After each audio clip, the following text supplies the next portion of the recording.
ভুলে অথবা ইচ্ছায় স্ত্রীর দুধ পান করে ফেললে কি স্ত্রী তালাক হয়ে যাবে? এক্ষেত্রে আমি তার খালাতো বোনের সঙ্গে দুধ পানজনিত ভাই বোন সম্পর্ক হয়েছে কিনা, চুল ময়লার ঝুড়ির ভেতর আর গোসলের সময় টয়লেটের ভেতরে ফেলা যাবে কিনা।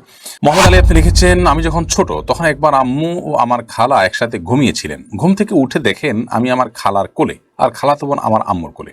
এখন আমার আম্মু ও খালা বলতে পারেন না যে ওই সময় দুধ খাওয়া হয়েছে কিনা। এক্ষেত্রে আমি তার খালাতো বোনের সঙ্গে দুধ পানজনিত ভাই বোন সম্পর্ক হয়েছে কিনা, আমি আর খালাতো বোনের সঙ্গে দুধ পানজনিত ভাই বোনের সম্পর্ক হয়েছে কিনা। ভাই মোহাম্মদ আলী, যেহেতু আপনার মা কিংবা খালা কেউ নিশ্চিত করে বলতে পারছেন না যে উভয় বাচ্চাকে অর্থাৎ আপনাকে আপনার খালাতো বোনকে একে অন্যে দুধ পান করিয়েছেন কিনা, আপনার মা আপনার খালাতো বোনকে আর আপনাকে আপনার খালা দুধ পান করিয়েছেন এই কথা কেউ যেহেতু বলতে পারছেন না, অতএব আপনাদের মধ্যে দুধ ভাই বোনের কোনো সম্পর্ক হয়নি। কারণ সন্দেহপূর্ণ কোনো বিষয় দিয়ে কিছু প্রমাণ হয় না। এবং সবচেয়ে বড় কথা হলো যে ইসলামের ফিকহের একটা বড় মূলনীতি হলো যে আল ইয়াকিন লা ইয়াজুলু বিশাক।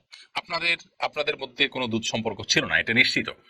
এখন একটা সংশয় তৈরি হচ্ছে যে কোলে নিয়েছে যেহেতু পরস্পরকে, তাহলে সেক্ষেত্রে দুধ পান করিয়েছেন কিনা, এটা জাস্ট একটা সংশয়। এর কোনো এই সংশয়ের উপর এই সংশয়ের সপক্ষে কোনো জোরালো দলিল নেই। যেহেতু এটা নিছকই সংশয়, অতএব আগের নিশ্চিত বিষয় যে আপনাদের মধ্যে কোনো দুধ সম্পর্ক ছিল না, সেই নিশ্চিত বিষয়টা একটা সংশয় দ্বারা দূর করা যাবে না। অর্থাৎ নিশ্চিতই থাকবে, তার মানে আপনাদের মধ্যে দুধ ভাই বোনের সম্পর্ক প্রমাণিত হবে না। ঝর্ণা বেগম আপনি লিখেছেন, চুল ময়লার ঝুড়ির ভেতর আর গোসলের সময় টয়লেটের ভেতরে ফেলা যাবে কিনা। মানুষের শরীরের প্রত্যেকটা অঙ্গই খুবই গুরুত্বপূর্ণ এবং সম্মানীয়। ইসলাম মানুষের শরীরের প্রত্যেকটা অঙ্গকে মর্যাদা দিতে বলে।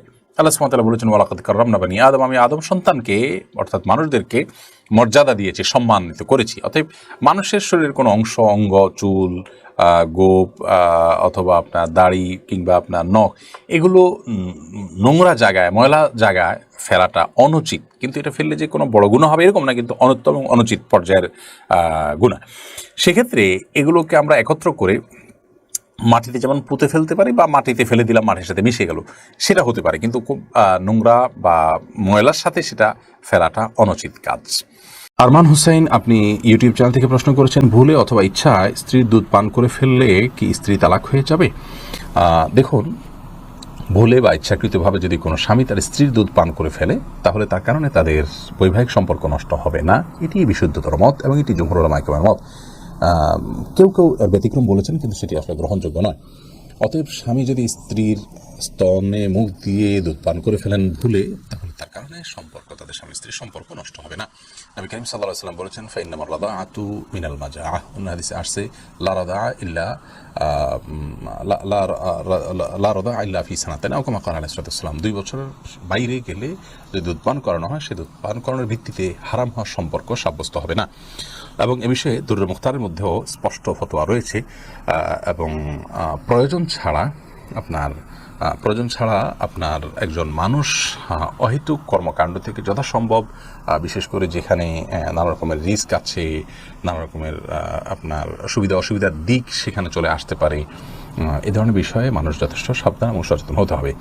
স্ত্রীর দুধ যদি অনিচ্ছাকৃতভাবে কারোর মুখে চলে যায় এবং সে পান করে ফেলে, তাহলে সেটা মানে ইচ্ছাকৃত যদি কেউ করে, তাহলে সেটা নাজায়েজ হবে, গুনাহের কথা হবে। যদিও কোনো উলামা জায়েজ বলেছেন, কিন্তু নাজায়েজ এবং গুনাহ হবে, এই মতটি অধিকতর শক্তিশালী।